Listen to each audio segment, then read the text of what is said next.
처음 시작은 작년에 있었던 블레싱 몽골리아라는 성경 배포 사역에 갔다 온 저희 간사님들로부터 시작된 것 같아요. 간사님들이 돌아오셔서 불타는 마음으로 저에게 막 나눠주시더라고요. 몽골을 이렇게 전도여행을 가게 됐는데 이곳에서 하나님의 그 예배하는 사람들이 일어나라는 그런 마음을 주셨어요. 저희의 비전은 예배가 필요한 곳에 예배가 일어나는 것. 그래서 그 예배가 선교의 동력원이 되고 그것으로 인해서 그 선교 복음 전파에 그 불꽃을 일으키는 일들을 하는 것을 보기 원하는 것이죠.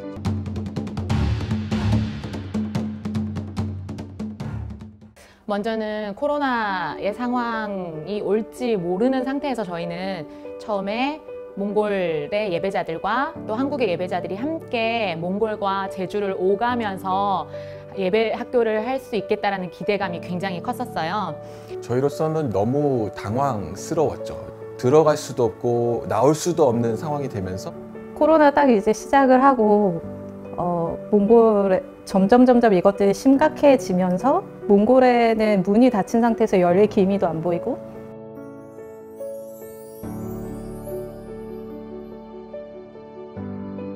상황이 어려워졌지만 그래도 끝까지 포기하지 말라는 하는 마음을 계속 주셔서 한 2번의 고비가 학교가 무산될 수 있는 2번의 고비가 있었었는데 그냥 하나님을 바라보면서 저희가 준비를 했었던 것 같아요.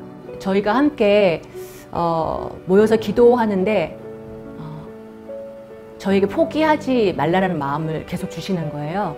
학교의 그 주제였던 것처럼 하나님이 길을 만드신다. 저희는 할 수 없지만 저희가 최선을 다해서 하나님이 말씀하시는 거에 대해 순종한다면 하나님이 어떻게 길을 내실지에 대한 믿음과 소망을 하나님 계속적으로 저희 스태프들한테 부어주셨던 것 같아요.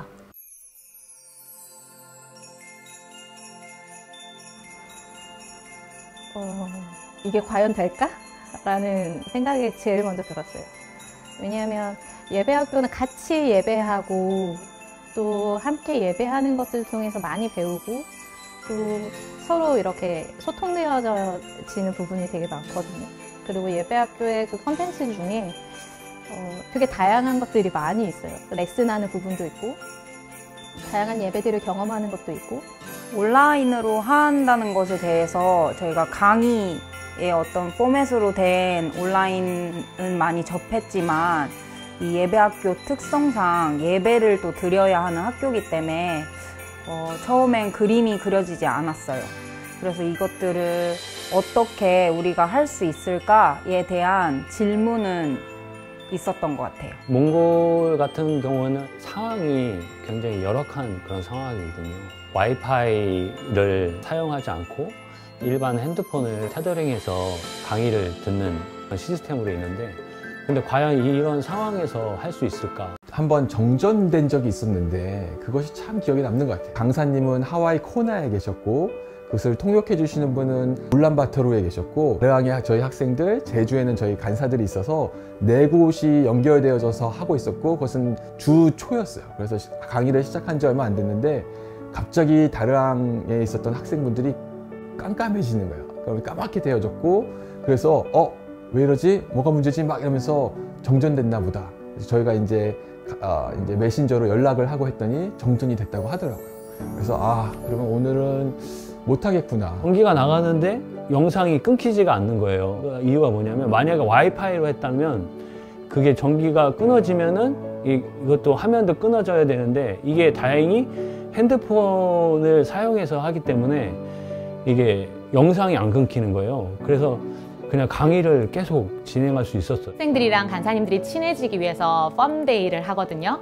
그래서 같이 게임도 하고 뭐 레크레이션 이런 거를 해야 되는데 온라인으로 해야 되니까 굉장히 고민을 많이 했던 것 같아요. 모니터 앞에서 어떻게 재밌게 놀 수 있을까를 굉장히 많이 고민하면서 새로운 아이디어들이 나왔었어요. 저희 제주 간사님들이 카메라 앞에서 동작을 하면 몽골에 있는 학생들이 그 동작을 보고 뭐 사자, 공룡, 토끼 이런 걸 맞추는 게임도 하고 서로 모니터를 보면서 빙고 게임도 하고 그렇게 우리가 이렇게 같이 온라인으로 인터넷으로 놀 수 있구나, 이렇게 재미있게 서로 알아가면서 친해지면서 이런 즐거운 시간을 보낼 수 있구나 라는 게 너무 신선하고 새로웠던 것 같아요.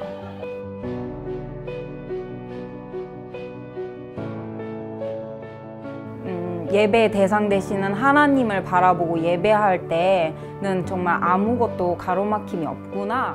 예배가 처음에는 많이 어려울 거라고 생각을 많이 했는데요. 소통하기가 나라가 떨어져 있는 거리만큼 멀 거라고 생각했는데 막상 예배를 드릴 때 정말 하나님께서 임재를 저희에게만이 아니라 같이 함께 한 성령 안에서 하나 되는 것들을 예배 안에서 경험하게 된 것 같아요. 그래서 떨어져 있는 게 느껴지지 않을 정도로 충분히 함께 예배하고 있다는 그런 생각을 처음부터 끝까지 할 수 있게 되었어요.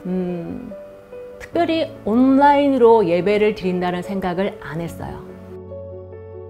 그 예배 자체가 우리에게는 하나님께로부터 받는 은혜가 있었고 또 그 예배 안에 성령께서 움직이시는, 역사하시는 은혜가 있었기 때문에 저희는 특별하게 온라인이라는 생각을 안 하고 예배를 드렸던 것 같아요. 어떤 한 학생분이 처음에 나는 예배학교 왜 왔는지 모르겠다 이렇게 하는 분이 계셨어요. 나는 예배자가 아닌데, 근데 어느 순간 지나가면서 나는 예배자입니다 라고 고백하는 자매님이 계셨거든요. 어떤 환경과 그 상황이 중요하지 않구나. 학생들 정말 한 명 한 명이 이 학교를 정말 몇 년부터 기도하고 준비를 해왔더라고요. 언젠가는 이 학교가 이 몽골 땅 안에 열리기를 정말 간절히 소망한 학생들이 있더라고요. 근데 그런 학생들이 함께 마음을 실어서 학교를 하다 보니까 그 마음이 함께 저희들 간사님들과 합해졌을 때 그것들이 학교를 충분히 가능하게 하지 않았나. 평안했어요. 왜냐하면 하나님이 하실 것들을 더 믿고 신뢰하고 기대할 수 있었기 때문에 저한테는 어떤 낙심이나 낙담이 아니라 그냥 또 하나님을 다시금 믿을 수 있는 그런 또 최고의 기회였다고 저는 생각해요.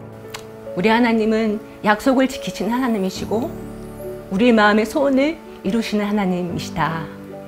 또한 하나님께서 믿음으로 나아갈 때 믿음은 바라는 것들의 실상이요 보지 못하는 것들의 증거라는 말씀들을 이 학교 전체를 통해서 제가 경험하고 목도하는 시간이었던 것 같아요. 지금 이미 많은 교회에 다니시는, 교회에서 사역하시는 분들이나 혹은 교인분들이 또 동일하게 느끼겠지만 정말 중요한 것은 우리의 마음이구나. 우리가 어떻게, 이것이 온라인이든 아니면 우리가 현장에서 예배를 드리던 상관없이 우리의 마음의 자세가, 우리의 마음의 태도가 어떠함에 따라서 정말 하나님을 경험하는, 하나님의 임재를 경험하는 예배가 될 수도 있고 아니면 정말 그냥 형식적으로 드리는 예배가 될 수도 있다는 것을 경험한 것 같아요. 그것이 첫 번째이고, 두 번째는 지금 이 팬데믹의 시즌에 물론 지금 이제 백신이 나오고 어떻게 뭐 상황이 좋아질 것처럼 우리가 이제 상황을 보지만 언제 어떻게 될지 모르는 상황 가운데 결국은 지금 이때 우리가 할 수 있는 것은 무엇인가? 하나님의 나라를 위해서 어떻게 우리가 하나님의 사랑을 전하고 할 수 있을까를 생각해보고 그것을 하는 것. 그것이 지금 우리에게 주어진 도전의 시기가 아닌가라고 생각합니다.